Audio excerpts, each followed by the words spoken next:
రొట్టెలో నగలు చందమామ కథ.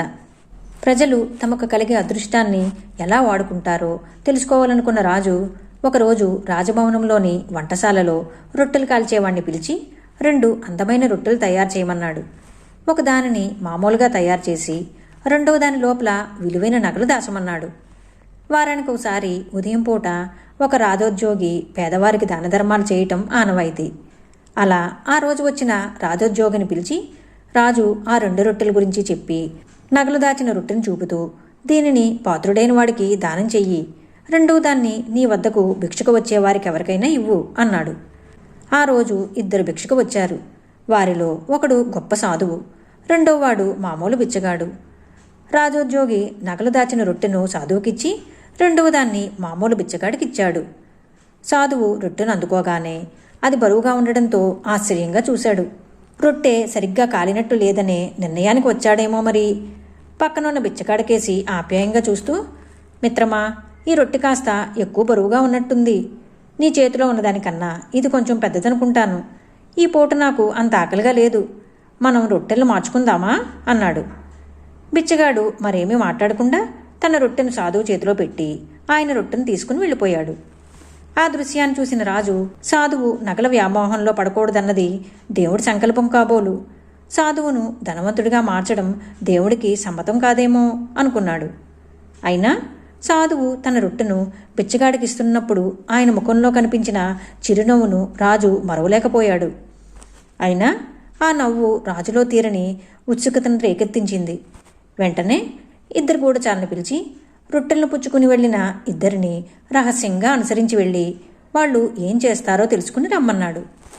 సాయంకాలానికి 2 గూఢచారులు వచ్చి జరిగిన సంగతులు రాజుగారికి విన్నవించారు. సాధువు రొట్టెను తీసుకుని తిన్నగా తన కుటీరానికి వెళ్ళాడు. అంగీని పెట్టుడు గడ్డాన్ని తీసి పక్కన పెట్టి రొట్టెను దానితో పాటు తెచ్చుకున్న వంటకాలను తృప్తిగా తిన్నాడు. మళ్ళీ పెట్టుడు గడ్డాన్ని తీసి ముఖానికి తగిలించుకుని అంగీని ధరించి సాధువుల భిక్షానికి బయలుదేరాడు. బిచ్చగాడు తన గుడిసెకు చేరి రొట్టెను ముక్కలుగా పోయిపోయి అందులోని నగలను చూసి అమిత ఆశ్చర్యం చెందాడు. దానిని చూసిన అతడి పెళ్ళాం, ఆహా, ఇంతకాలానికి దేవుడు కరుణించాడు, ఇవన్నీ నావే అన్నది. అయితే బిచ్చగాడు తొందరపడకుండా, ఒక సాధువు దీనిని నాకిచ్చాడు. నేను ఆ గొప్ప వ్యక్తి దగ్గరికి వెళ్ళి ఈ నగలను పొరపాటును రొట్టెలో పెట్టారేమో తెలుసుకోవాలి. ఒకవేళ దీనిని ఎవరైనా ప్రభువులింటి నుంచి దొంగలించి రొట్టెలో దాచారేమో చూడాలి. అలా కాక ఆ గొప్ప వ్యక్తే దీనిని సాధువుకు దానంగా ఇచ్చి ఉన్నట్లయితే ఇది ఆ సాధువుకే చెందాలి కదా. ఇవన్నీ ఏవి కావనుకుంటేనే దీనిని మనం ఆశించవచ్చు. ప్రభువులే దయతలిచి మనకిస్తే మనం కొన్ని నగలు తీసుకుని ఇరుగు పొరుగుకు కొన్నిద్దాం అన్నాడు భార్యతో. ఆ తర్వాత నగలను తీసుకుని రాజోద్యోగి దగ్గరకు వెళ్ళి సంగతి చెప్పాడు. ఉద్యోగి అతన్ని రాజు వద్దకు తీసుకువెళ్ళాడు. రాజు అతడి నిజాయితీకి సంతోషించి ఆ నగలను అతనికే ఇచ్చి మరిన్ని కానుకలతో సత్కరించాడు. సాధువుగా నటించిన ఒక మోసగాడి చేతికి దక్కకుండా దానిని దేవుడు ఒక పాత్రుడికే అందించాడు. అయితే ఈ సంఘటన నుంచి నేను నేర్చుకున్న గుణపాఠం అమూల్యమైనది.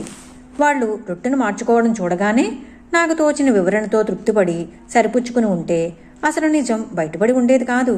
అంటే మనకు తెలిసినవే నిజమన్న భావనతో తృప్తి చెంది ఊరుకోవటం ఏమాత్రం భావ్యం కాదు అన్నాడు వివేకి అయిన ఆ రాజు సభికులతో. ఈ కథ మీకు నచ్చినట్లయితే లైక్ చేయండి, షేర్ చేయండి. మరిన్ని మంచి కథల కోసం మా సంపత్ ఛానల్ సబ్స్క్రైబ్ చేసుకోండి.